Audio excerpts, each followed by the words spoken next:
they take me to a small room, and now they have to tell me they're asking me a few questions, where I was going, where I was coming from, why was I bringing the unga and things like that.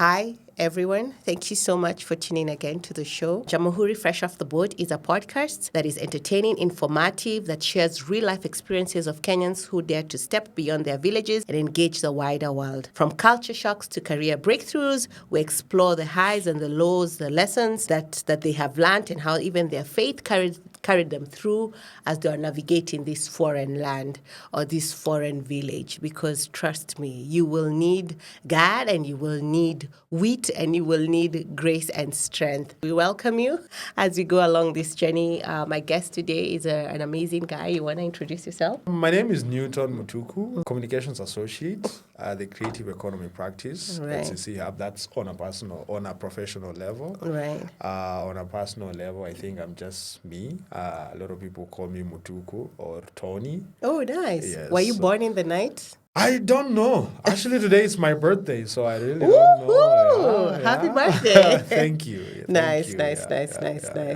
So you don't know why you got the name? Mutuku actually is my dad's name. Oh, okay. After my dad passed away a few years ago, I was working as a security officer when I was a student, and we used to go by our last name. So I went with Mutuku, and then people started calling me Mutuku, and since then I just never changed. I just kept the name Mutuku. I even called my son Mutuku. Oh, nice. So now we share the same name. So he should be Mutuku Jr. just to, But my middle name is actually Musau. Musau. Yeah. Okay. So Musau Mutuku, but I go with my dad's name Mutuku. And now my son is named after his grandfather. Oh, that's interesting. Yeah. And Pole Sana, your dad passing away. All right, great. So you've already even begun touching on how you worked as a security guard. Yeah. But before we go there, I want you to kind of take us on. So why did you leave your village? Where did you go? From where to where? At the time, I was in Nairobi, actually, and it happened after my mom passed away. And, of course, being the last born in our family, and at the time I was a college student, I had to look for opportunities. And I was quite close to my cousin, James Kimeu. Okay. James Kimeu was, at the time, in the U.S., in Minnesota. His brother was there, Pius, my cousin as well. So we started exploring options with James. Right. Like, of course, he told me when you go to the US, there are better options of working. Career opportunities. Yes, and things like that. So that's what I did. I left Kenya in 2014. I applied for colleges, got accepted. Of course, James coached me in terms of how to approach the US Embassy and things like that. We're going to touch on that. So I left in 2014 from Nairobi, Eastlands. So that was your village, Eastlands. That was your hood. Yes, because I was in Eastlands at the time. Then I flew to Minnesota. Okay. St. Cloud, Minnesota, pretty small town. So you can imagine moving from Nairobi, quite chaotic, to a small town in Minnesota. So it was. So how is it in Minnesota? I've never been there. Is it more agricultural? Absolutely. Ooh, Yes. So you are in the country? Yes, for me, I was in the country. St. Cloud is quite a small town. It's more of a college town, actually, because there's St. Cloud State University. That's where it was. And then I think St. Cloud State was the main thing. I mean, a lot of people there are students. Right. So it's quite a small town. Minnesota is more of a farm country lifestyle. Right. Let me say that. Of course, we have Minneapolis, which is more of a city. Right. But for me, I was mainly most of the times in the country. In the country. Towns. Okay. So you're a country boy. Definitely. I love it. Even here, I spend most of my weekends in the village. So it's it's amazing. So okay, that's good. That's good to hear, because it's a conversation. I left here, and my first interaction with the U.S. was Massachusetts. So there's nothing rural about it. It was pretty much a very commercial town, but down to Worcester, it was a smaller town. Yeah. And that's where where I kind of, I was doing my education at Fitchback. Yeah. But that's a while back. And it was different. It was very different for me because my journey in interacting with the global world started in South Africa, and then I ended up now in Massachusetts. And it just felt like and it didn't have the vibrance that South Africa had given me. Actually, when I met you the first time, I thought you was from South Africa. That's what a lot of people think. And I do take that because I do think in another life I was South African. But yeah, so it was very different. But I also I remember thinking how I saw impossibilities being made manifest in another level, you know? Yes. Yes, so there was some serious culture shock. So what was your culture shock? Do you remember? Oof, I think it's a lot. I think it even started at the airport. So, That is true. I mean, it was my first time. Was it your first time on a plane? Yes. Oh, okay. Yes. So you had it all the way from the plane. Oh my goodness. So you had never flown even locally? Nope. Okay. First time, and I think I went to, must have been Switzerland, Mm-hmm. and their security guards are pretty huge, and they were speaking Swiss, I think. So before you went to Minnesota, you went to Switzerland first? Well, I went to Switzerland, then from Switzerland to Newark, and then from Newark, I flew to Minneapolis. Why was the trip like that long? Well, because you kind of have to connect the flights and things like that. So you Your have to- connection flight was to Switzerland? I mean, Yes, isn't that like Europe. going round the world? Europe, most of the time you have to go through Europe, then from Europe you Oh, go yes, to, that's true. That's true. So I think it was Switzerland, and I remember That's a weird connection. Like a lot of people, it's the UK or Dubai. I've never had the Swiss connection, but I've anyway. actually never went through Dubai. It's or the amazing. UK. I've gone through Germany. Yeah, I've gone to Yeah. Germany. But yeah, I went through Switzerland. I remember at the time I had so much packets of Wunga. I'm taking it to my cousin, and I That remember, was how Jamhuri was traveling. You're traveling with Kenyan Unga. Okay, Yes. I like that. And I think they saw it, and immediately it was, young man, what is this? And I Right. think I was freaking out, and back in my head I'm thinking, this is I go back home. These guys are thinking my Unga is the actual Unga. You know? Right, or you have some cook hidden in the Unga. And they were speaking a different language. Of course, for me, that was... And they looked quite intimidating. Right. Being young and And that it's your was- first time to travel, yes. and here, security guy is pretty big, speaking a different language. They take me to a small room, and now they have to tell me to... they're asking me a few questions, where I was going, where I was coming from, why was I bringing the Unga and things like that. So I explained to them, and then they let me go. Then I went to Newark in New Jersey, Right. and that place was just... Woof. I remember seeing African So was American- that still a connection flight? Yes. Were you having layovers? Like, Yes. Okay, yes, that's yes. interesting. That was a long flight. So there, I believe, I met a lot of...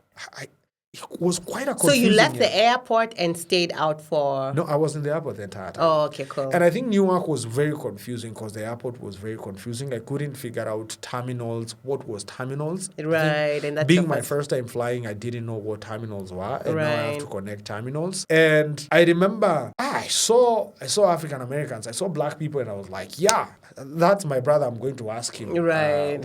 how can I connect? And I remember he had dreadlocks, and he was cleaning the floor, and he said something, and I was like, what did he just say? The accent was just completely something I've never heard, not even in the movies. You know, like you hear the hip hop and things like that. Right. Now I was listening, and I'm like, I didn't get what that guy said. So Now he- I have to go to another guy to ask him, how am I going to connect to the terminals? Right. I go to the next guy, and so my first experience was the language barrier. Right. And I'm like, well, these guys look like me, but how they sound, it's just messed up. Like, this English is not the normal The English that you speak. And you know, that was also my culture shock because I thought by watching a lot of American content that I could actually speak American English. Yeah, you think that. But as soon as you get there, then you realize, my gosh, it's just a different thing. Yeah. Yeah. So were you like, so some of the words that I found were very interesting were like, I would like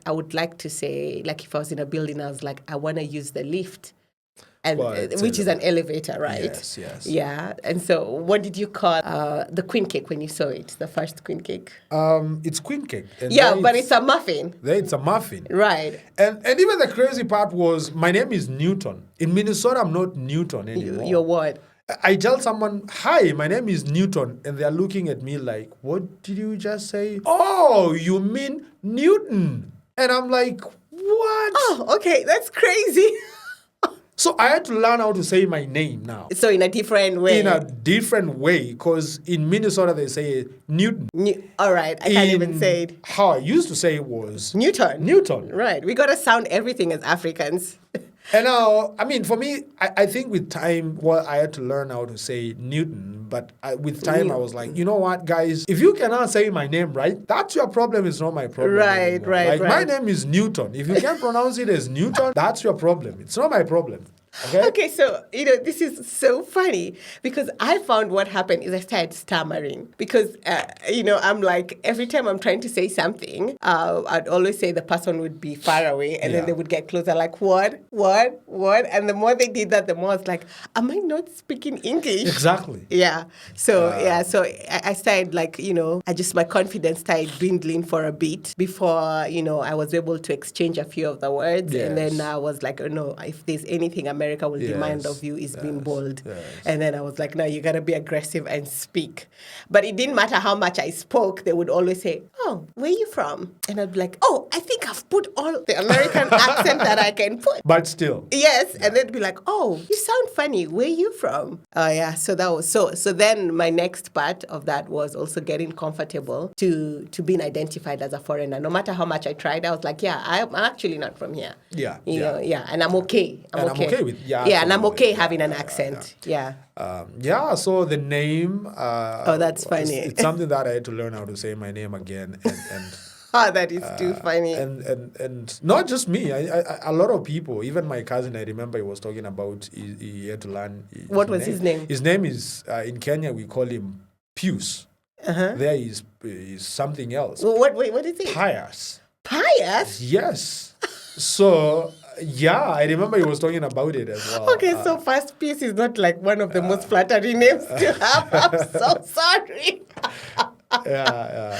And the fact that he has to say pious. Yeah. So what was also funny is when you went to the embassy, I don't know whether that happened to you or if you were in any of the administration offices, like the school, they would call your names, all the immigrants, because they can't read some of the names, the tribal names, so they actually spell them out. So you would be like, Mutune, room 6? And you're like, oh, that's me, So the funny thing is if they were trying to spell like a Chinese name and they'd be like, Xiu, you're just like, oh, how do you even pronounce that? Yeah, so that was really funny. So your culture, one of your culture shocks was that you had to say your name. Absolutely. I had an incident with a smoking machine, smoke machines in the houses. My brother, I'd wake up in the morning and be like, oh, yeah, I want to make them bacon, And for some reason, I'd be like, if it's winter, and so I didn't open the window, and so I'm cooking, and suddenly this thing would begin blaring on a Saturday morning, waking everyone up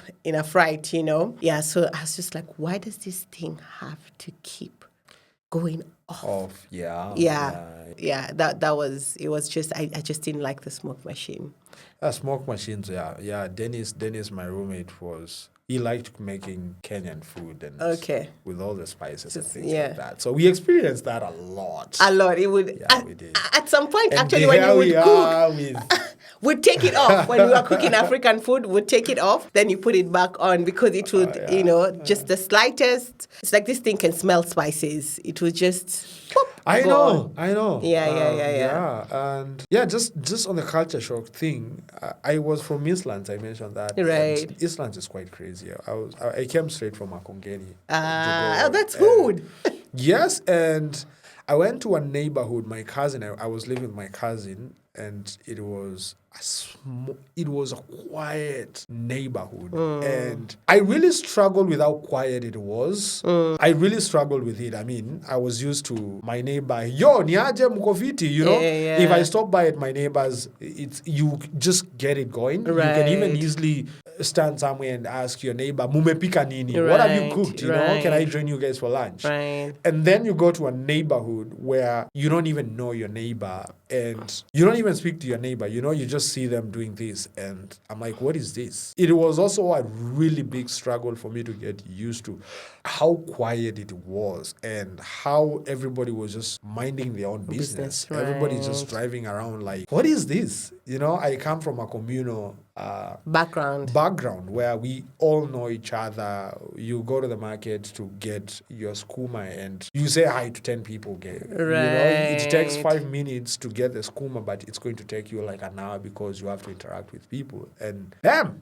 here I am in a quiet neighborhood, and that thing was just driving me crazy. And it was a struggle. I think that was my biggest struggle, was how quiet it was coming from Islands where everything was just connected. I mean, you can just ask for salt from your neighbors, from your compound to your neighbor. You know, that really makes sense.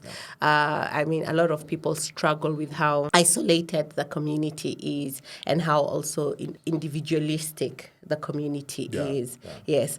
I don't know whether that was much of a struggle for me. I think for me it was just how the houses didn't have fences, but you could not just step on the neighbor's compound. I mean, I felt actually the fences we have in Africa are not as strong as their invisible fences, you know, because you can lean on your neighbor's gate or something and it's kind of okay. And it's okay. Yeah, but there was no fence. But as soon as your feet moved to your neighbor's, you could just feel the discomfort that you're definitely. It almost felt like you're standing in an enemy's territory or something like that.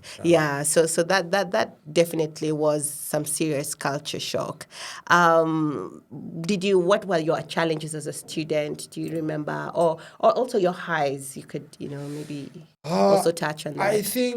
I think being challenges, of course, they are there. I think I went to the US with a lot of expectations. Everybody thinks you're getting paid in dollars and you're going to be making a lot of money. All of a sudden, you realize being a student in America, you're considered poor. Yes, you and are. you're always broke. That's true. And you're always working as well. That's true. You know, what was one of your odd jobs that you did? Do you remember? You had mentioned the security guard. I did a lot of jobs. Me too. I think was cutting edges in the summer. Carrying what? Cutting edges. Cutting edges, okay. Of course, lawn care. So that's like a gardener type of thing? My goodness. And it would get so hot in Minnesota in the summer. Right. And I had to do it with mosquitoes. Oh my goodness. That was a nightmare. Well, at least that had a bit of dignity. I took care of... no dignity? No. I remember having a drink with my buddies, Dennis and Brian. Right. And we were sitting somewhere and they looked at me like, dude, this is not the way to go. Like, you straight look like somebody... Because you're working in... It's 7 a.m. Right. You're working like 12-hour shift. It's not an easy job. Right. It's hot outside. Right. I mean, then the mosquito bites on my legs. No. I remember they were telling me, dude, no. You need to find another job. You need to find something. But I couldn't. Because, number one, it paid me pretty well. I could work overtime. Right. I was doing it by myself, so nobody was really supervising what I was doing. Right. For me, it was about the money because I knew once 3 months are done, this summertime, I'll take all my money and go pay my tuition fee. Right. So that's why I did it. I didn't do it because of anything else. I think it was just about the money. Then working, of course, long hours and things like that. Then I worked in, you were taking care of it's like a home that had not mentally well people. I did and that the old too. men and yeah, so you're taking care of elderly, not mentally well men, and that was so scary for me. I'd never done anything like that. But I heard it was better than the CNA job, so I was like, okay, having to dress them up. It just, I call it a glorified house helper, But yeah, it was very interesting. I did that. I did that as well. And I remember one of the clients, the house that I had started, I was working overnights. There was a lady, she was quite old, and we had already been told if she's dying, just let it happen. Ooh. And she died while I was on shift. Oh, And no. I remember because there was a Minnesota Lakers game going on that Right. day, and I just made coffee. I made a phone call for the guys to come and get the body. Oh, and no. I just went back and made coffee like nothing happened. And I think after a few days, they fired me because I didn't show up for my 2 shifts. I was like, okay, I can't really do this. I can't really do this. I couldn't do it anymore. I know. For me, I can't remember what happened, but I remember. I think they just kept deteriorating. Yeah. You weren't seeing improvement, and I wondered what value is my care for this home. And I remember just picking up my laptop, and I was like, I'm either gonna pursue my dream or I'm gonna fall into the rat race, where I'm gonna make a few dollars, I'm gonna have an okay life, but I'm never going to be happy and fulfilled. Yeah. And I remember asking my bosses and everything, and they're like, oh, this is their grind for 10 years, 15 years. And I was like, oh my God, it cannot be my grind. I don't have purpose in this. And I remember just working on my computer and on my laptop, and I said, nah, I'm going to fight for my dream. I don't know how that looks like, but I'm going to fight. I will not fall into the rat race trap. Yeah. And of course that came with its own challenges. But yeah, I just remember being very concise in my head, like, you want to fight for more, Jinna. So that was like a turning point. Just experiencing the home, I was like, there's more. There's got to be more. I did that. There was one that I actually worked for a long time, and there are times you had to fight the guys. Like I'm talking about physically. Yes. Because I remember I was working with one Kenyan guy, Owino, and I remember I was on shift with Owino one time, and it used to be a really frustrating home sometimes. Right. Because it was winter time, and one of the patients, he decided to run away. Oh no! Barefoot, and now Owino is chasing him, and the other guy decides to get physical. And I mean, banging that guy used to break doors. Wow. And if he gets hold of you, and it was pretty strong, and I remember he got hold of Owino, and Owino at that time was really frustrated because he had already made runs chasing this guy. Right, and so he came back just to another. And he came back to this, and I worked there for a while. I liked it actually. Number one, because we used to make dinners there, we used to make breakfast, we used to eat. Yes, used to eat free food. It was pocket saving. Right. That was number one. Number two, if the guys are okay, it's good, Like, you guys get to chill, watch TV with them. Sometimes you get the van and just get to drive them around. Right. So sometimes it will be chill until sometimes it's kind of crazy. I've also worked at Best Buy. Okay. As a computer sales and phone sales. Okay. Also as a receiver and, God, I used to load TVs I hated Black Friday. People would be so excited about Black Friday. I'm like, guys. I know, if you worked in an electronic shop, that was like your worst nightmare. Yes, that was your worst nightmare. I worked worse in food chains, Okay. Pizza Hut on Pizza campus, Hut. Subway, coffee shop. There was a coffee shop on campus that I worked, but a coffee shop I didn't survive. I like coffee. I'm a big fan of coffee, but I couldn't figure out how to mix them. So for that one, I quit.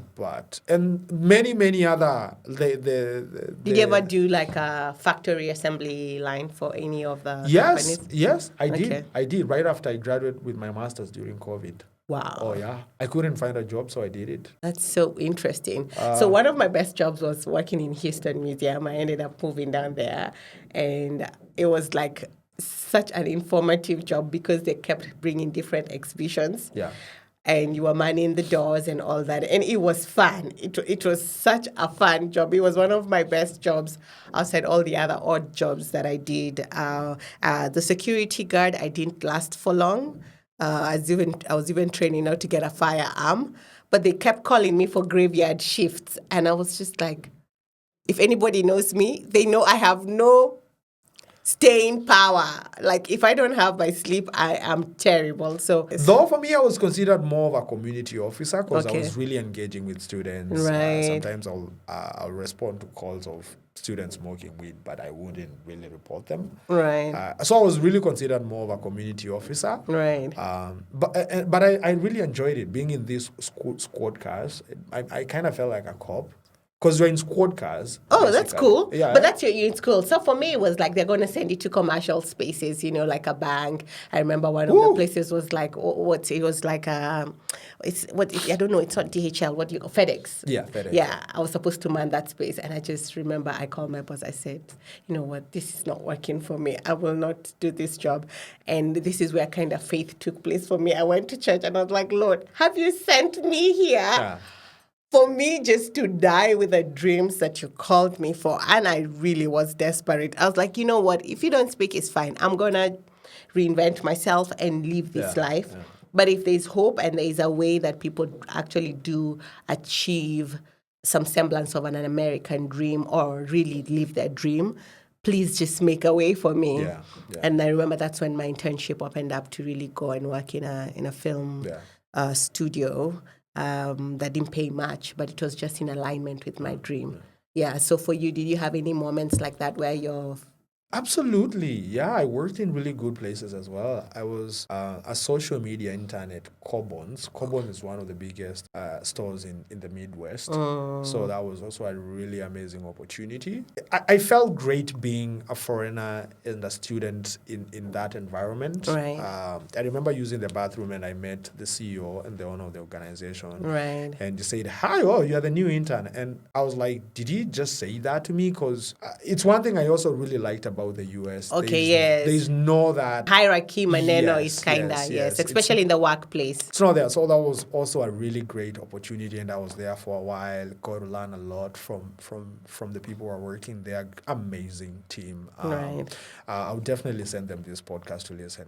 It was an amazing team. The marketing team was amazing. That's good. And I got to learn a lot from them. I was running their social media accounts. That's nice. Yeah. Did you have like a God moment where you're like, man, God, if you don't show up for me, I don't know how this is going to happen? Oh, absolutely. Do you want to share on that? Absolutely. I think for me, mainly was the fee part. I was just about to say school fees. Oh, my goodness. And then there's this thing where they tell you if you don't pay a certain amount of money, right, you can't register for classes, which you mean you fall out of status and you become illegal.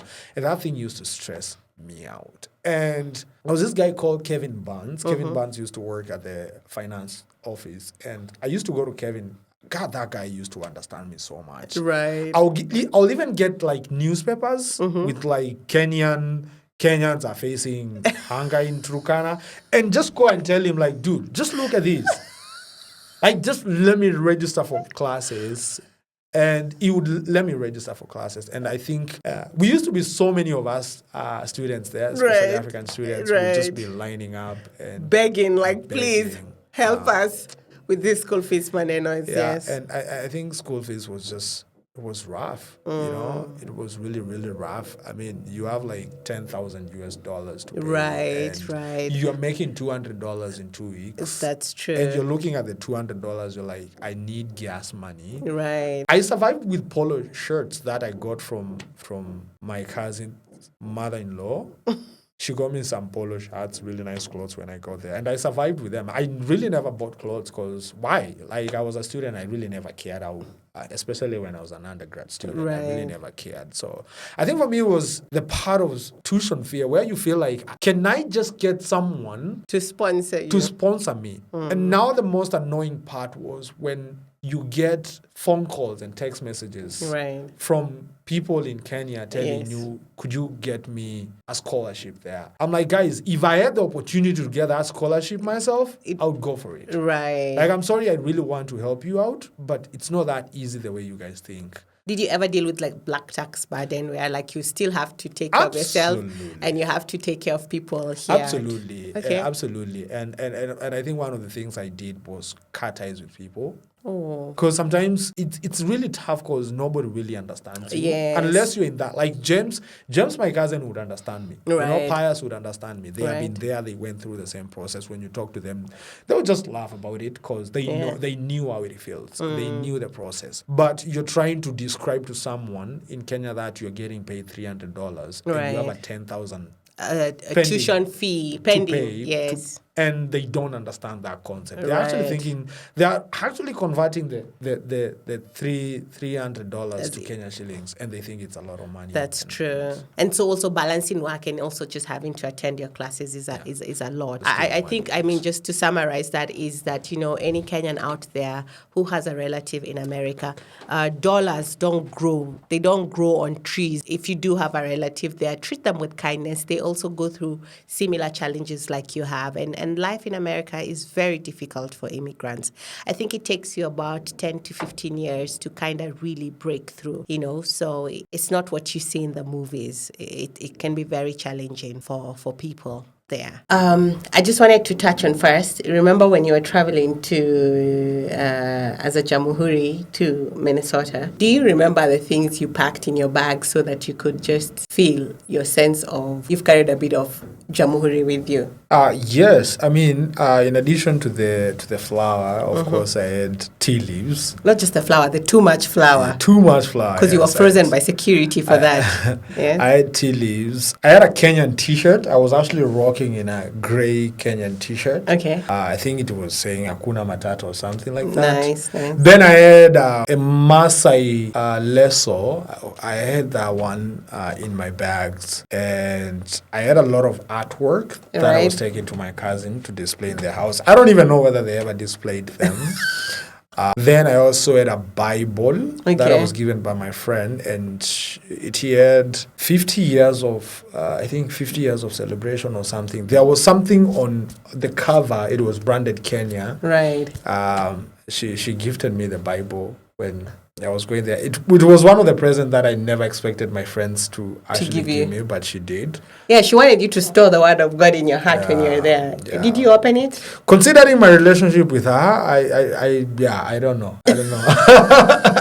Okay, we're not going to get into that. The whole idea was to see how you traveled to the Jamhuri. Yes. And so for me, I think I just don't appreciate any other tea bag other than a Kenyan tea bag. And because they're not paying us for branding, we're not going to say the brand. But yes, I carried a lot of tea bags.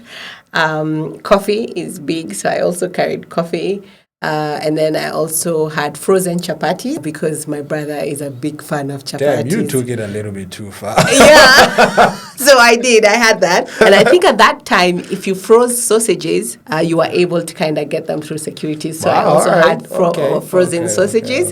Again, we're not mentioning the brand, but that. And of course, Sai Curious. I got a lot of that in my bag. Yeah. I gave gifts. I don't know whether those people really used them, but yes. And some Kenyan t-shirts for my nephews. So my bag was full of Jamhuri memories. And then, of course, my other question to you is when that loot ran out, did you find similar brands in the U.S. that kind of mimicked that thing, especially when you were homesick? So there was a shop, there was a Somali community shop in St. Cloud, and it had a lot of Kenyan spices. And brands. They actually had the tea. Kenyan tea. I'm not also going to mention the brand. They were also making chapatis, huge ones. I remember one was enough. They were also making chapatis, so that was also amazing. You could actually buy Royco from them, curry powder, the Kenyan ones. So that was also amazing. Okay. And then, of course, having the Kenyan community, because there was also the Kenyan community. I had a lot of Kenyan friends. People like Ria, I'm just going to mention my names because they were my best friends. Ria and Theo, they will also make that Kenyan food, which was also amazing, and you could just feel that feeling. The feeling like you're back in Kenya. Yes. I remember one time we went for a Christmas party, Christmas party or something in Houston that had a couple of Kenyans, and literally guys were fighting over samosas. It was just like guys they were just so homesick for that type of samosa that reminded them of home. Yeah. It was like the first thing that was cleared out, and it was like, why is there no more samosas? Yeah. But also the interesting thing, I would go and shop for Marie cookies. Oh, sorry. You see, now we're not mentioning brands, but Too late. I know, but it was very interesting. It was the one brand that, as I've traveled around the world, I tend to find that it's not too far from the original cookies here. Yeah. But yeah, so interesting. So what was your upside? Of course, there were the challenges, but why did you go there? You went there for something. Did you get that, and even more or less? You can share. Absolutely, I did. Okay. I did. I mean, despite the struggles in terms of paying tuition fee and things like that, yes, I was able to navigate that. And looking at where I am, I have a bachelor's degree. I graduated in 2017, spring of 2017. I had a huge balance. So I graduated, but they never gave me the degree. Right. So during that summer, within 3 months, I already worked. I was working like 3-4 jobs at the time. I was even sleeping at home. I would go work overnight at a home where you could actually sleep from 10 to 6. Then you're awake from 6 to 8 when you are preparing the patients. Then you can actually go to another job. So then I paid off my debt, got my degree, saved a little bit money. I remember that summer I also moved out. I was living with my cousin. I went to live with my buddy Dennis. We moved into a new apartment, so I became more independent. Right. I saved a little bit money here and there. Then I applied for my master's program. So after a year, I went back. Good thing I got a full-time graduate assistantship, so which was paying eight credits, and I was just paying 1. Oh, that's so nice. I think when I joined my master's, when I graduated from when I got in 2017, when I got my undergrad and finally got the degree, I felt some sort of tangible satisfaction, and being the first person in our family, we are 4, and being the first person to actually graduate. Oh, wow. From a college degree, and from a college university, and not just in Kenya, abroad. Right. I mean, it was special for myself and even for the family. I think so, and even just for the hood. You're not in the Makongeni Hall of Fame. Yes. And it was a big deal. Yes. Then, of course, applying for master's level, and it was an absolutely achievement. So I felt that, yes, I had made progress in life. So one of the best moments that I have about the US is you actually get that satisfaction in terms of, yes, there's that struggle, but you achieve something. And it was just amazing. And also feeling myself, I knew I was independent. I was counting on myself. Right. No matter what, I am the one who's going to pay for this fee. Yes. So I'm not going to make my $200 and go spend it on buying clothes and things like that. I'm just going to pay all my debt. But I know at some point things are going to work out. When people were flying during spring break, going to Mexico, Cancun, I was asking them, can I take your shifts? Okay, wow, that was such a great sacrifice. Yes, during fall breaks when people are going home for Christmas and things like that, myself was like, can I take your shift? So that's how I was looking at my life, and of course it opened so many doors for me, being able to walk into an internship at Cobons. After my master's, I was able to secure a job. That's good. A full-time job. Where I was like a marketing and design coordinator. Nice. That was an amazing feeling, despite of all these other small part-time jobs. So that was also an amazing feeling. So yes, I felt like I was able to achieve what I really wanted, and you see life from a different perspective. Absolutely. You interact with people from a different perspective. Right. Absolutely. Like, if it's one thing that, despite all the challenges, all things, I was able to enjoy myself. Right. Even during all these working 3-4 jobs, I was still finding time to enjoy myself.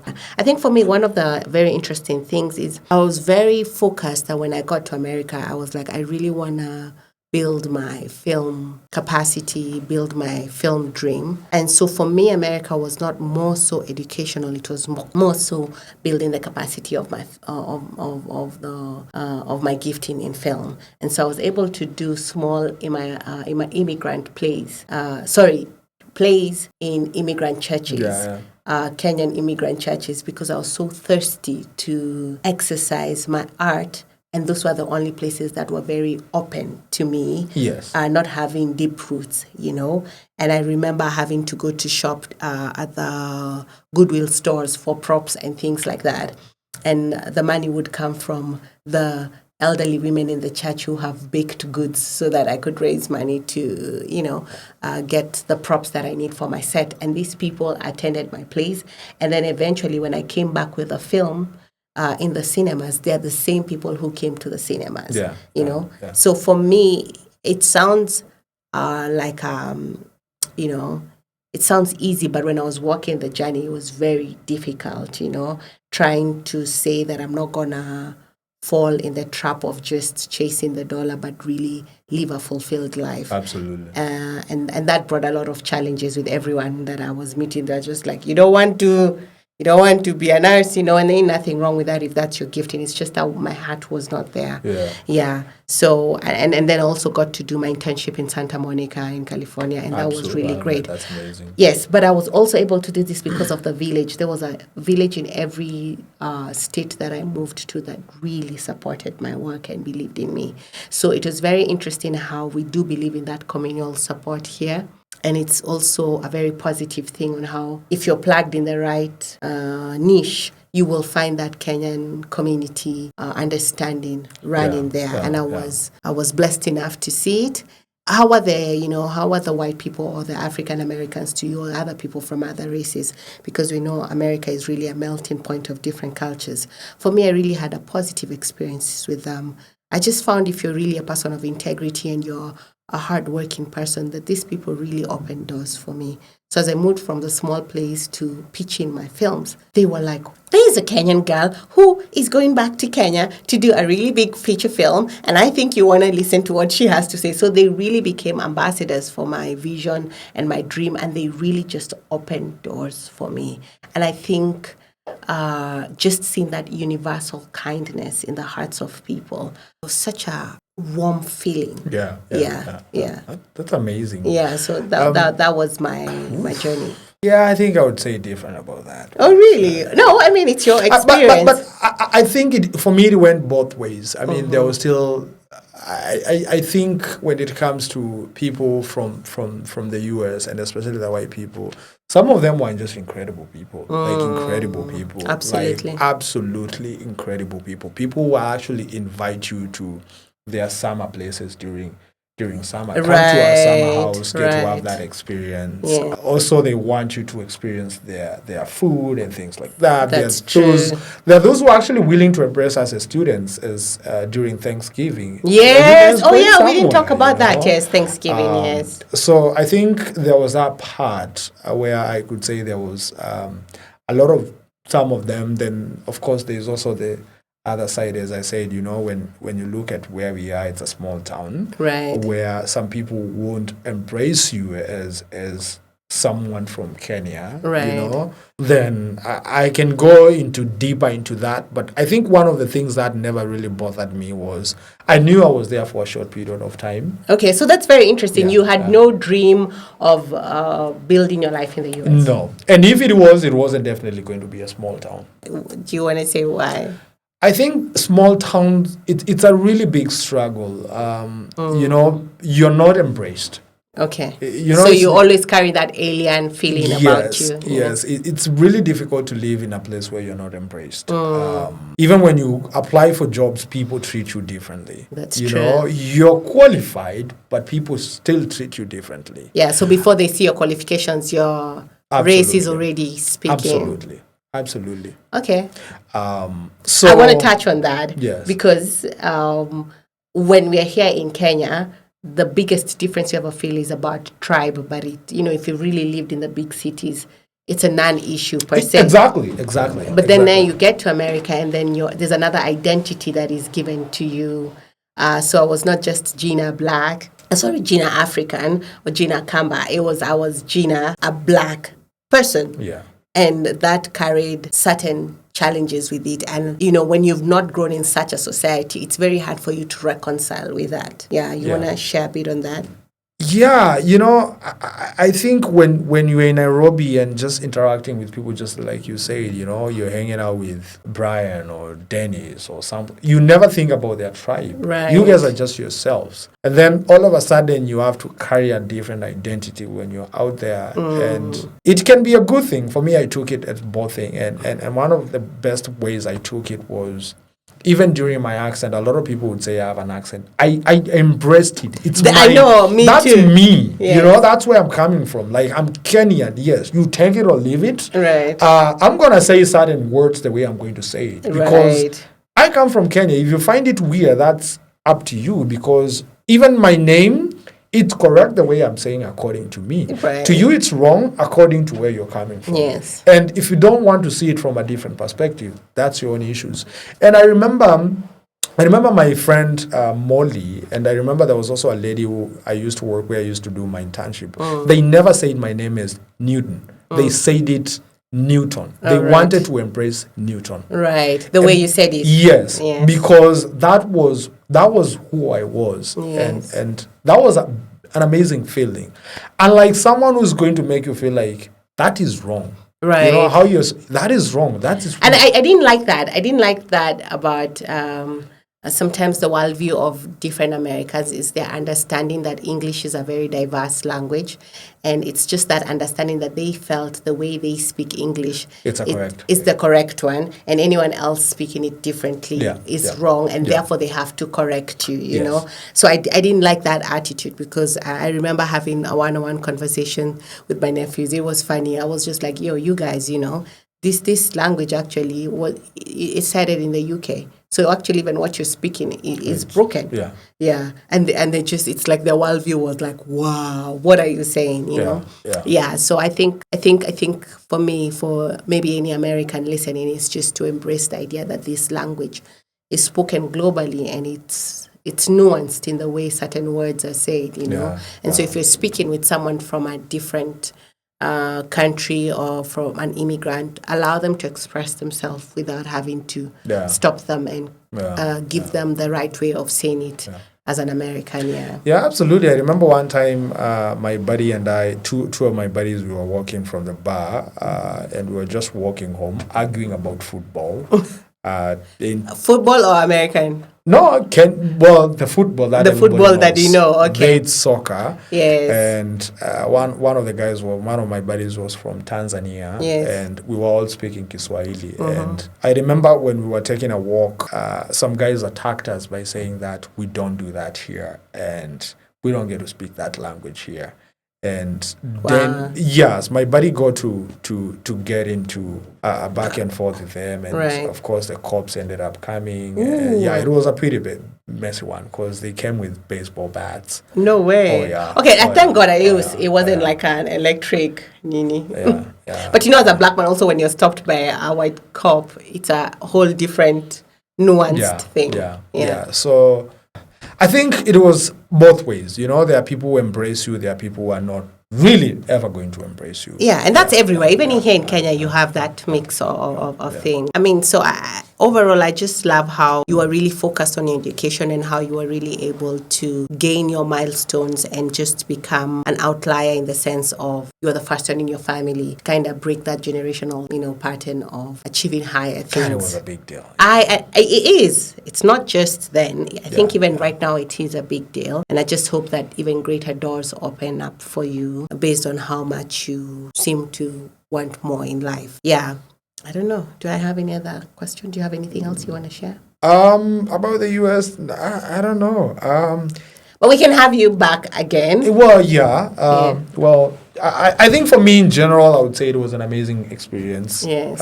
I don't like talking about it as challenges. I like talking from the perspective of it's just another way of it's a journey basically. Right. You can't have it just That's like a straight line. You know, even here when you have even there when you have like a corporate job, it's not going to be just easy. Absolutely, you know? absolutely. So I don't think I don't see it as challenges. I see it as part of the journey. If you embrace it, well, that's fine. It comes with good fruits. Right. Yeah, I would I go back? Would you? Yeah, I'm definitely going back there. I go back there to exhibit my work. Yeah. Because I love the markets Yeah. there, you know, especially for me as a filmmaker. If I'm going to say I'm launching at a cinema, then people really do show up. We have a very poor cinema culture here in Kenya. That's building. But for me, I think in terms of the marketplace, the rewards are way much greater when you engage there. Yeah. So I definitely, I hope for greater opportunities, you know. Good. Yeah. So, but to live there fully, I love home. One of my American friends who's Kenyan was speaking to me and she told me, she got so tired of the bus coming on time that she comes to Kenya so that the bus doesn't come on time. Like it's a relief for her. She's just like, it's fine. It does not come on time, you know. I missed the bus a few yes, times. because of how strict the bus is. And also, one of the things I kept saying was such a challenging thing for me is how people view time, and maybe we can touch on that before we end. It's, you know, how immigrants would come to your wedding in shifts, you know, or a birthday party in shifts, you know, because they have to keep the hustle. But it's just here in Kenya, if you really have like a party or if you have a wedding and you invite people, they do show up for the long party. You know what I'm saying? They will come in the morning and they will wait with you till the cows come home or whatever. So, but I felt like everything was so rushed, even when you're talking about giving people personal quality time. It's just never there. Yeah.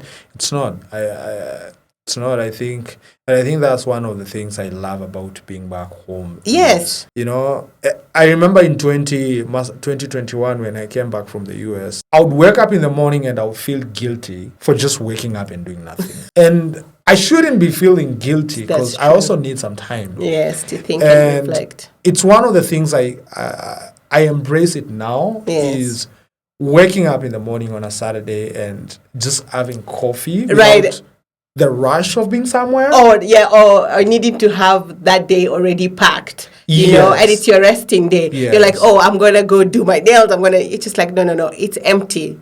Yeah. So, I still don't have that. My husband complains that a lot. It's like, babe, it's just a day. It's a weekend. It's just a day.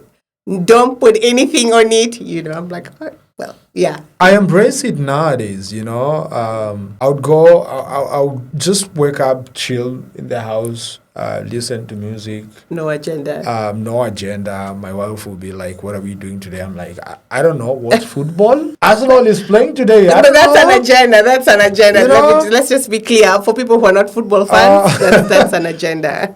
So I think it's one of the things I really come to appreciate. Even when you visit your friend or cousin or family, you know, it feels like you're spending time with them. Yes, you're giving them quality time. So I do like that, and I don't like how people always negate it when they're speaking about how Africans view time. I'm like, there's room for improvement in terms of when we're talking business and things like that. But I think we do have an understanding that to connect with humanity, it takes time, you know, and we give that. And I think that's something I would not like to see changed in how we view time in terms of personal interactions, that we really give you time. And don't get me wrong, I go crazy with time. If you tell me let's meet in town at 6 p.m. and you're not there by 6:30 or 6:50, I'm out. Yeah, but that's good. At least you give a 15-minute window. I'm out. You know how, like in America, if it's 6 or 5, that person has left, or even 6.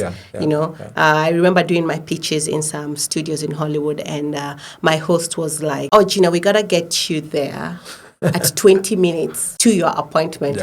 I'm like, "No, I want to get there at the time." No, she's like, "No, once you're cleared with security and everything, then you will be standing in front of that person." At the exact time they put in their calendar. I was like, oh, that's a new level of timekeeping. So it's just amazing learning all these new things.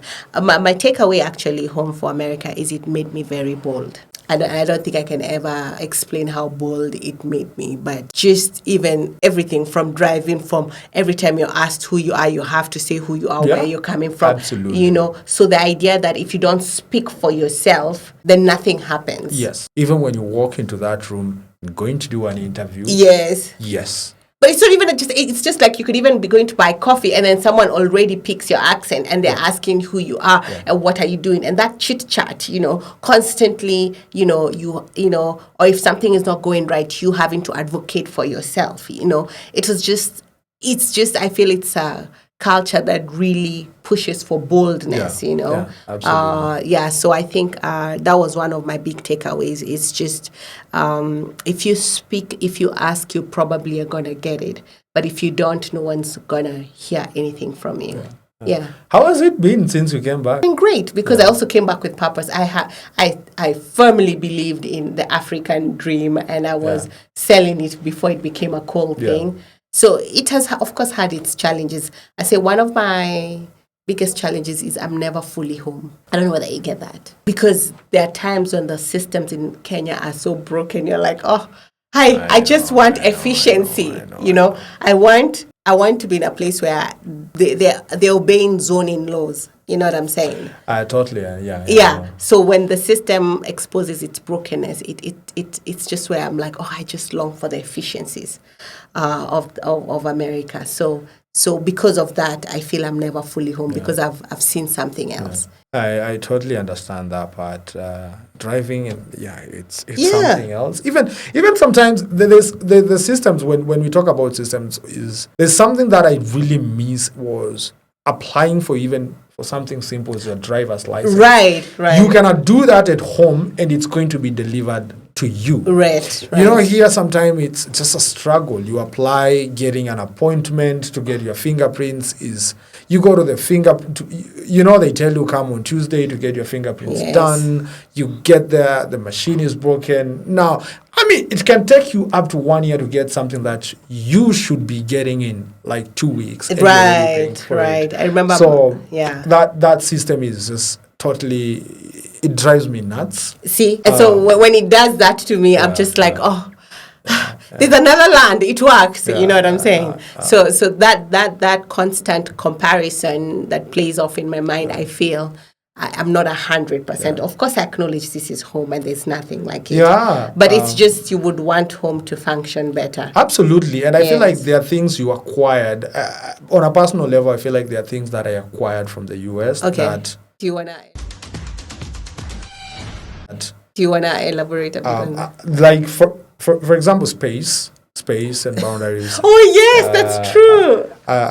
You walk to a bank and people are lining up and somebody is right behind you. Yes. And I'm thinking, why are you behind me? Can you take 3 steps back? Right. And it's something that I really struggle up to date. Okay.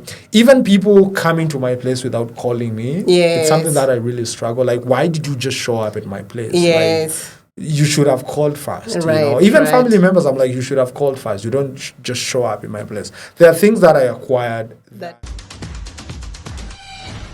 you've not been able to shed off. Yes. And even food. I have a lot of people who think I live a bougie life, but not really. I just embrace a different type of food. Okay, so you're more on the organic salads. Yes. And I like that part. I love cheese. Every time you tell people you like cheese, they're telling you it's an American thing. Right. Or even coffee. I love coffee. No, coffee, it's an American thing. Here we drink tea and things like that. But of course, there are things that I acquired, and I'm not letting them go. Like the space, the boundaries one, I'm not letting. No, it's not going to happen. I know it's part of our culture to have that distance, like you're lining up and somebody is behind you. Right, your sandwich. It's like no. I'm not doing it. Yeah, so I do it, but I'm not even aware why I'm doing it. I can be like maybe in an M-Pesa withdrawal, and where you've gone like I want to withdraw cash, and the guy is like, you're giving your ID information, and the guy is like breathing on my neck, and I'm like, dude, do you want to move back? So I have those moments where I'm just like, move back, and then now I find even in the stores, if I don't do online shopping, I am advocating. I'm like, do you want to open another counter? Yeah. Like, why are we queuing here for? Yeah. So. Yeah, I remember my mom also had to go like, you got to tamper down when they should just like, you're not in America, like just chill, so It's a struggle that people sometimes also don't get to know is when you come back, there's that challenge of also adjusting back to your own culture. Right, How you talk to people, things like the space one. It's something that you have to all of a sudden relearn again. Right. And it might take a while. People might think, okay, huyu anafanya. Yes. Like, why are you behaving like this again? But it's also you're trying to relearn your own culture again. All of a sudden, there's a culture shock. There's true, there is. Thank you so much for joining our podcast. For more interesting episodes, kindly subscribe and join us next week as we figure out who our guest is and what country they traveled to and how they carried Jamhuri with them there.